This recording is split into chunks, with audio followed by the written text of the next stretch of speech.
Beberapa hari terakhir ini pemirsa, Indonesia dihebohkan dengan sejumlah kasus dugaan makar. Sejumlah pihak pun kini diperiksa polisi terkait tuduhan-tuduhan makar yang ditujukan kepada diri masing-masing mereka. Berikut kami paparkan sejumlah data mengenai makar yang kami rangkum dari berbagai sumber. Sebelum kita masuk ke data-data berikut ini pemirsa, ada baiknya kita mengetahui definisi dari makar itu sendiri. Dari KBBI atau Kamus Besar Bahasa Indonesia menyatakan bahwa makar adalah perbuatan atau usaha untuk menjatuhkan pemerintah yang sah. Artinya, pengertian menjatuhkan di sini adalah membuat pemerintah tidak dapat menjalankan fungsi dan tugasnya menurut undang-undang. Nah, terkait dengan makar sebetulnya telah diatur oleh sejumlah pasal di KUHP, ada pasal 87, 104, 106, 107, 108, 139A, 139B, dan juga 140 KUHP yang pernah diajukan uji materi pada tahun 2018. Namun pada saat itu kemudian MK menolak uji materi tersebut dan putusan MK menegaskan pasal makar di KUHP tetap konstitusional. Dan MK menilai percobaan makar tanpa perlu tujuan makar tercapai atau pemerintah yang terguling sudah bisa dikenai delik. Dan makar sendiri memang ada beberapa jenis. Yang pertama adalah kudeta sempalan yang dilakukan biasanya oleh kelompok bersenjata yang biasanya oleh militer. Kedua, kudeta wali oleh sekelompok pengkudeta yang akan mengumumkan diri sebagai perwalian untuk meningkatkan ketertiban umum. Dan ketiga adalah kudeta veto yang dilakukan dengan melibatkan partisipasi dan mobilisasi sosial dari sekelompok masyarakat dalam melakukan penekanan berskala besar yang berbasis luas pada oposisi sipil. Itu tadi jenis-jenis makar sehingga kemudian bisa kita kaitkan dengan pasal yang ada di KUHP yang ditolak uji materialnya oleh MK. Kita akan lihat data berikutnya. Pasal makar ini yang kemudian diutarakan oleh Yenti Garnasih, Ketua Masyarakat Hukum Pidana dan Kriminolog, menyatakan bahwa hasutan, tindakan, perbuatan people power dalam tanda kutip dengan maksud memobilisasi massa untuk menggulingkan pemerintah yang sah adalah tindakan inkonstitusional yang dapat dijatuhi sanksi hukum. Kita juga akan melihat quote dari tokoh berikutnya, yaitu dari Menko Polhukam, Jenderal Purnawirawan Wiranto, yang menyatakan bahwa sudah saatnya dirinya bertindak tegas karena ada hukum yang berlaku tanpa pandang bulu agar negeri ini selamat. Itu tadi pernyataan dari Jenderal Purnawirawan Wiranto sebagai Menko Polhukam. Siapa saja yang pernah terlibat dugaan makar? Ini adalah dugaan makar terkini, artinya di periode terkini tahun 2016. Karena memang dalam perjalanan sejarah bangsa Indonesia, upaya makar dan kudeta dugaan tersebut silih berganti terjadi. Namun ini di tahun 2018, tokoh dan orang terduga makar. Yang pertama adalah Kiflan Zain, lalu kemudian Aditya Warman Toha, Firza Hussein, dan juga Ratna Sarumpait. Di tahun 2016 juga melibatkan sejumlah tokoh lainnya selain ada 4 tokoh ini. Di antaranya adalah Ahmad Dhani, musisi, Rahmawati Soekarno Putri, dan Sri Bintang Pamungkas. Itu adalah mereka-mereka yang terduga makar tahun 2016. Di tahun 2019 ini pasca Pilpres, di tengah masyarakat yang terbelah, kemudian istilah makar muncul kembali dan kemudian dugaan makar pun menjadi kontroversial. Begitu, apakah memang ini makar atau memang hanya mengkritik? Ini juga menjadi sorotan publik karena masyarakat tentunya memiliki pandangan masing-masing, apalagi usai Pilpres. Tokoh dan orang terduga makar di tahun 2019 ada Kiflan Zain dan Leus Sungkarisma. Yang kedua adalah Egy Sujana dan HS, tersangka pengancam Presiden Jokowi yang dijerat pasal makar. Kalau kita perhatikan di lini masa, tentunya di media sosial, ini banyak sekali masyarakat yang berdebat terkait apakah mereka ini makar atau hanya mengkritik pemerintah. Nah, agar lebih jelas lagi mengenai apa itu pasal-pasal makar dan juga apakah mereka melakukan makar atau tidak, nanti kita akan berbincang dengan pakar hukum pidana. Ya, sementara itu pemirsa, Mahkamah Konstitusi memutuskan menolak uji materi KUHP yang diajukan oleh ICJR, menolak uji materi terhadap pasal-pasal yang disebut sebagai pasal makar. Payung hukumnya ada, indikasinya bisa dianalisa, namun saat ini karena masyarakat terpecah pasca Pilpres, maka masalah makar ini menjadi kontroversial. Untuk itu kita segera bergabung bersama Ajeng Kamarati bersama sejumlah narasumber. Silakan, Ajeng. Baik, Ade Mulia, terima kasih atas pemaparannya. Ya, pemirsa, seorang warga berinisial HS telah ditetapkan sebagai tersangka dalam kasus makar karena dinilai telah mengancam Presiden Joko Widodo. Dan status tersangka juga disandang Egy Sujana terkait dengan dugaan people power. Untuk membahas lebih lanjut terkait dengan kasus dugaan makar dan bagaimana penanganan kasus makar di mata hukum, telah hadir studio Kang Asep Iwan Iriawan selaku pakar hukum dan juga Kabid Humas Polda Metro Jaya. Ada bersama kami Kombes Pol Argo Yuwono melalui sambungan telepon. Selamat pagi Pak Argo. Selamat pagi. Kak Asep. Selamat pagi Pak Argo. Pak Argo, selamat pagi. Dengan Ajeng. Selamat pagi Mbak Ajeng dan Kang Asep. Sama. Iya, Pak Argo, ini ada beberapa orang yang sangat ingin kita klarifikasi. Ada Pak Kiflan Zain yang kemarin diperiksa. Ini bagaimana perkembangannya? Pak Kiflan ini sejauh ini sebagai terlapor ya Pak ya? Ya, tentunya untuk Pak Kiflan Zain kan diperiksa di Mabes Polri. Ya. Jadi memang kemarin kita periksa sebagai terlapor. Ya. Jadi nanti kan dari penyidik ya, nanti akan memeriksa saksi ahli, memeriksa saksi yang lain, dan akan dikaitkan dengan barang bukti yang ada. Dan juga nanti tentunya penyidik lebih paham dan lebih mengetahui dengan barang bukti dan saksi-saksi berkaitan dengan apa yang dibutuhkan maupun akan diperiksa kepada Pak Kiflan Zain. Ini dikaitkan dengan tindakan makar, penyebaran berita bohong, dan penghasutan. Katanya mereka juga sudah melakukan klarifikasi kemarin di Mabes Polri. Apa saja yang menjadi klarifikasi kemarin? Ya, tentunya kan penyidik meminta keterangan ya, dengan apa yang pertuangan pertama di laporan polisi ya, dan juga ada saksi yang ada di sana, dan tentunya ya yang banyakannya berkaitan dengan apa yang tertera di laporan polisi yang dilaporkan kepada masyarakat oleh masyarakat. Oke, ada juga yang kedua yang ingin kita tanyakan, HS yang juga menjadi tersangka karena mengancam Presiden. Ini perkembangan kasusnya seperti apa? Sama ya, sama untuk kasus HS, bahwa karena ancaman di atas 5 tahun wajib didampingi oleh pengacara atau lawyer. Kemarin yang bersangkutan meminta kepada orang tuanya untuk meminta dihadirkan seorang lawyer. Jadi karena kemarin dia belum mendapatkan lawyer, kita belum bisa memeriksa. Tetapi kita ada beberapa integrasi yang sudah kita lakukan berkaitan dengan apa yang dia lakukan.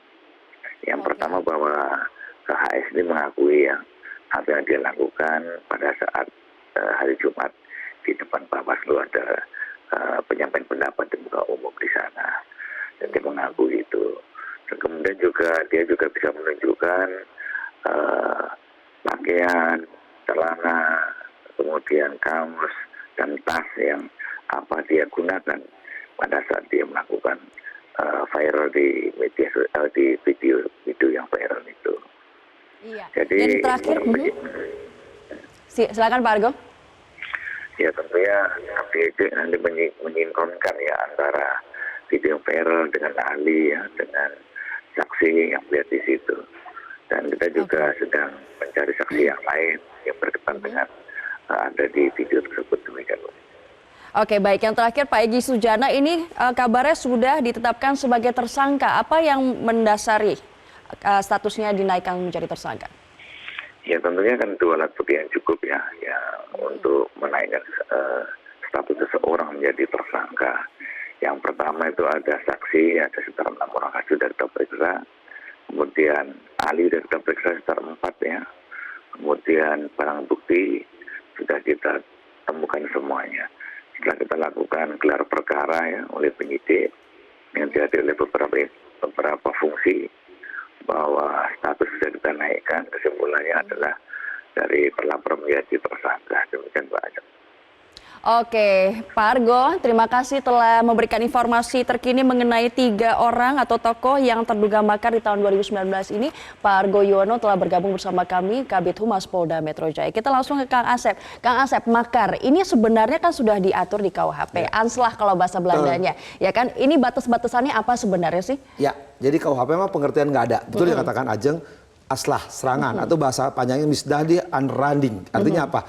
Makar itu ada untuk pasal 87, adanya niat atau maksud ya. Ada tindakan permulaan telah menjadi nyata. Jadi ketika dia punya maksud ya, telah menjadi tindakan nyata. Nah, maksudnya harus dia mengetahui kesengajaan, ya sengaja itu Sadar mengetahui, berarti dilakukan, sadar, ya dia kan? mengetahui dan menghendaki perbuatan itu dan menjadi nyata perbuatannya. Tapi dimulai tindakan pendahuluan. Nah, itu pengertiannya. Nah, jenisnya macam kejahatan terhadap keamanan negara, kepala negara, ketertiban umum dan seterusnya. Nah, yang paling gampang terhadap keselamatan atau nyawa presiden ya atau wakil presiden. Itu makar udah masuk ya. Contohnya kan HS. HS tadi. Nah, dia kalau dia mengancam menghilangkan nyawa presiden, wakil presiden itu makar jenis untuk menghilangkan nyawa presiden. Nah, itu kena. Atau kedua yang sering kejadian itu menggulingkan pemerintahan yang sah pasal 107. Jadi ketika pemerintahan harusnya bergulir 5 tahun sekali seperti kita sekarang ini dengan mulai pemilu tunggu 22 Mei nanti Oktober penggantian. Nah, sebelum itu ada mau mengganti pemerintahan di luar konstitusional dalam arti di luar pemilu itu makar. Nah, makar itu dilakukan dengan permuakatan jahat. Jadi 2 orang atau lebih dan itu ancamannya seumur hidup sampai mati. Itulah contoh-contoh jenis makar. Dan ini kan pasal-pasal ini sejak zaman Prancis, zaman Belanda, zaman sekarang sudah ada. Jadi jangan sekarang selalu berkelit misalkan, loh kita tidak melakukan perbuatan katanya, loh dengan seruan, omongan. Itu sudah suatu itu namanya tindakan permulaan. Okay. Nah, kan dia mau mengganti pemerintahan dengan ucapan verbalnya itu. Apalagi dengan perbuatan mengumpulkan massa tadi yang sering saya katakan people power kan, yang saya tahu PowerPoint atau Power Ranger gitu kan atau Power Bank gitu kan. Nah, kalau misalnya Egy Sujana mengatakan bahwa saya nggak ada niat jahat, nggak ada mens reanya. Itu gimana? Gini, sekali lagi saya katakan, yang disebut makar tadi, ya, kan ada unsur niat tuh ya. Niatnya itu udah terwujud, udah menjadi nyata kalimat itu. Walaupun niatnya dia bilang enggak, tapi ada perwujudan. Yang tahu niat kan dalam dirinya sendiri. Tadi saya bilang niat itu, ya sebenarnya niat ini orang menafsirkan niat, ada menafsirkan maksud. Dan maksud itu atau kadang kata lain ada sengaja, bahasa hukumnya. Sengaja itu tadi dia mengetahui, ini nggak paling gampang, mengetahui kan dengan ucapan yang kumpulan depan orang itu. Apa maksudnya? Dia kehendaki ucapan itu. Untuk apa? Ya mengganti pemerintahan kan? Dari ucapan-ucapan itu. Secara sadar ia lakukan. Iya, nanti yang menilai kan hakim ujungnya. Jadi ketika sekarang Polda menetapkan telah tepat dan benar. Karena ada perbuatan. Jadi makarnya apa filosofis hukumnya? Melindungi masyarakat, melindungi negara, melindungi presiden. Karena kalau ini terganggu karena ada sekumpulan orang, ya baik 2 atau lebih, itu namanya perbuatan jahat, ketertiban negara terganggu. Makanya kewajiban penegak hukum yaitu dalam ini polisi harus menindaklanjuti. Tahun 2018 ini pasal makar di KUHP sempat dilihat ditinjau ulang. Nah, ini orang yang melaporkan ini pengen dimaknai sebagai serangan. Makar adalah serangan. Apa bahaya kalau makar memang diartikan mentah-mentah sebagai serangan? Ya, tanpa ada putusan Mahkamah Konstitusi, ya telah jelas, telah tegas, tanpa ada perlu penafsiran. Saya sebut bahasa Belandanya, begin van isvorang handling. Artinya yang apa? Artinya permulaan dari pelaksanaan itu. Balik lagi ke tindakan permulaan. Tindakan permulaan. Jadi tidak harus ada penafsiran MK. MK juga tanpa menafsirkan serangan. Udah jelas. Jadi ketika ada tindakan dengan ucapan, dengan perbuatan yang isinya dalam bahasa menghasut, mengumpulkan orang, ya, tapi tujuannya tadi bisa membunuh yang HS, bisa mengumpulkan orang, tokoh-tokoh tadi, politisi tadi yang harusnya negarawan beradab tadi, ya, tapi dengan bahasa-bahasa di luar konstitusi, ya itulah makar. Jadi sekali lagi, tanpa ada putusan Mahkamah Konstitusi pasal 87 tentang makar, kan makar itu ada tadi karena ada maksud, ada niat, ya,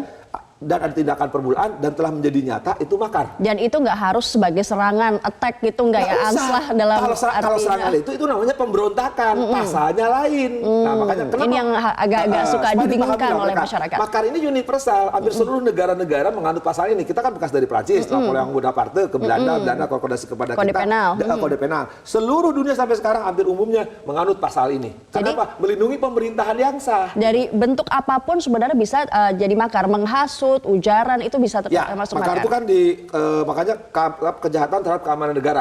Tepatnya 104 sampai 139. Jadi jenisnya banyak. Tapi yang umum sering terjadi tadi 104 terhadap nyawa presiden, terhadap pemerintahan yang sah 107 dan itu 110 permufakatannya jahat. Jadi sudah ada rencana-rencana dan dimulai tadi dengan ucapan atau di media sosial. Nah, sebenarnya tidak hanya lagi sekarang undang-undang di KUHP, ada di undang-undang ITE, ya. Jadi ada ancaman untuk permusuhan kebencian antar golongan. Itu ancamannya lengkap. Dan sebenarnya tidak hanya itu. Ada terhadap ketertiban umum, terhadap penguasa yang sah pasal. Tapi untuk makar jelas dan tegas. 104, 107, 110. Itu sudah jurisprudensi tetap. Jadi bagi mereka yang tidak percaya dengan penjelasan saya, silakan datang ke kantor saya, ke kampus saya. Ada putusan paling banyak di saya. Oke. Nah, kalau ada pendapat, pasal makar ini memberangus kebebasan berpendapat. Nah, itu banyak tuh pendapat kayak gitu. Gimana? Kita Pembelaannya. sepakat the founding father kita, ya bayangin yang membuat 145 itu, 4 kiai tokoh nasional dikenal nama baiknya, ya, anak cucu masih ada di Republik ini. 4 kiai loh, 4 nasionalis, depannya bergelar Muhammad, 1 non Muslim, Maramis. Betapa mereka bukan ahli hukum, tapi mereka menciptakan konstitusi dengan baik, ya, sebagai ahli hukum yang tidak belatar hukum. Pasal 28 Undang 45 mengatakan kebebasan berpendapat dijamin oleh konstitusi. Tapi ingat, ada 28J ayat 2. Ketika kita kebebasan berpendapat dengan pendapat, ada batasan dibatasi oleh undang-undang. Artinya undang-undang tadi, ada undang-undang yang KUHP, kita sepakat, ya, ada undang-undang ITE. Orang lupa ada pasal 27 konstitusi kita, di depan hukum sama, ya, harus menghormati hukum dan pemerintahan. Artinya apa? Ketika kita menyampaikan pendapat, ada undang-undang nomor 998, silakan, tapi nggak boleh kita menyampaikan pendapat mau memotong leher presiden, potong ayam aja harus izin, apalagi potong leher presiden. Itu kan harus dihormati presiden, siapapun presidennya kan. Nah, teriak-teriak harus diganti. Nah, jangan mengatakan bebas pendapat, ada batasannya. Baca dulu undang-undangnya sampai habis berarti. Belajar dulu. Makanya sering saya katakan, mumpung bulan puasa, kalau baca pasal itu pakai tajwid. Yang artinya harus gimana? Harus baca dengan jelas. Ada gramatikal, sistematikal. Jadi kalau sekolah itu jangan tidur. Pak dosen ya. Oh, saya dosen, kalau tidur saya suruh keluar, suruh cuci muka di WC, saya keluarin. Makanya kata itu, sering banyak mungkin ketika dosen pidananya menjelaskan tadi pasal makar, ya. Dianya tidur. Dia tidur gitu, tahunya cuma bahasa gituan. Jadi yang harus diketahui masyarakat adalah ini tidak harus berbentuk dengan serangan, tetapi ujaran hasutan, ada tindakan permulaan, itu adalah unsur-unsur yang penting harus diketahui ya. Jadi serangan itu tidak harus bawa pasukan, tidak dengan ucapan. Itu pemberontakan katanya. Ya, Kang Asep. itu dengan ucapan. Kalau bawa pasukan, sejak awal juga begitu muncul pasti kena. Yang minimal Satpol PP bisa berhadapan Satpol PP, nggak usah kelompok-kelompok gituan kan. Kalau sekarang serangan bawa pasukan, bawa militer, bawa senjata, lah itu makan kita tahu dulu disintegrasi bangsa namanya, itu bukan pasal makar. Makar itu dimulai dengan ucapan, hasutan, ya, tindakan permulaan itu baik di dunia nyata maupun di dunia maya. Ketika itu dimulai, ya, dan tujuannya tadi entah membunuh kasus AS, entah itu menggulingkan pemerintahan dalam arti mengganti pemerintahan bukan entah dia bilang nggak ada tujuannya juga. Nggak ada tujuan juga, sudah mulai nampak. Sudah itu. ada tindakannya, Ya. itu juga termasuk. Oke, Kang Asep, terima kasih atas Sama-sama. penjelasannya. Selamat Selamat pagi. pagi.